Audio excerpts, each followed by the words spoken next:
Imagine this. We sit down with a successful small business owner and we ask them, Congrats, how did you do it? Their answer, again, being totally objective, I made a bunch of good decisions. Well, duh, right? Success comes from making good decisions. Not just one or two, but a series of consistent quality decisions are going to make your life better. So, again, being objective, what exactly is a good decision and how do we make more of them? The answer, I think, comes down to habits. Good decisions come from strong habits.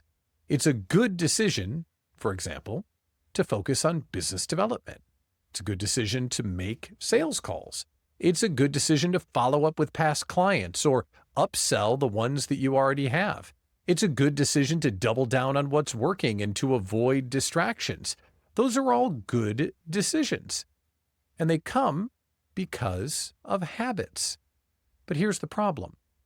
Habits have a bad framework. We think about them all wrong. So let's reframe the way that you think about habits, because if you don't, you may struggle like I did. So let's think of some bad habits. Avoiding social media, not eating too much junk food, going to the gym, getting more sleep, staying off your phone when you're supposed to roll over and go to bed. All of those really tough to break bad habits.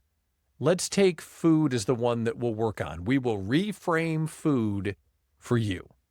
So you're hungry, you're in the kitchen, and you can eat a turkey sandwich, which would be good for you, or you could eat that leftover pizza in the fridge. Come on. Easy decision, right? Pizza rules. But objectively, we know what the right decision is. The right decision is the turkey sandwich. And that is where the problem lies, because that choice feels like denial. Here's how we shift our thinking. Eating the turkey sandwich isn't saying no to the pizza. It's saying yes to the person you're trying to become. Think about that. It's not about denying yourself joy, because pizza does rule. It's about reinforcing the decision you're trying to make.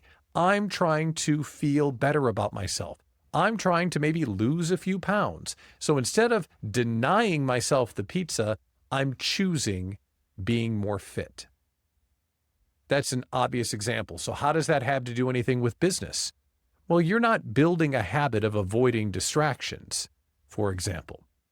You're building a habit of staying locked in on your priorities. You're not just asking for sales, you're building a habit of growing your revenue. It's not denial, it's direction.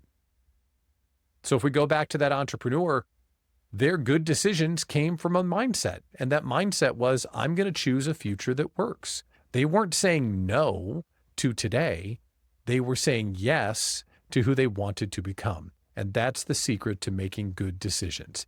Build better habits, reframe the choice, and make sure that you're on a path to building a future worth living. Happy reframing and good luck.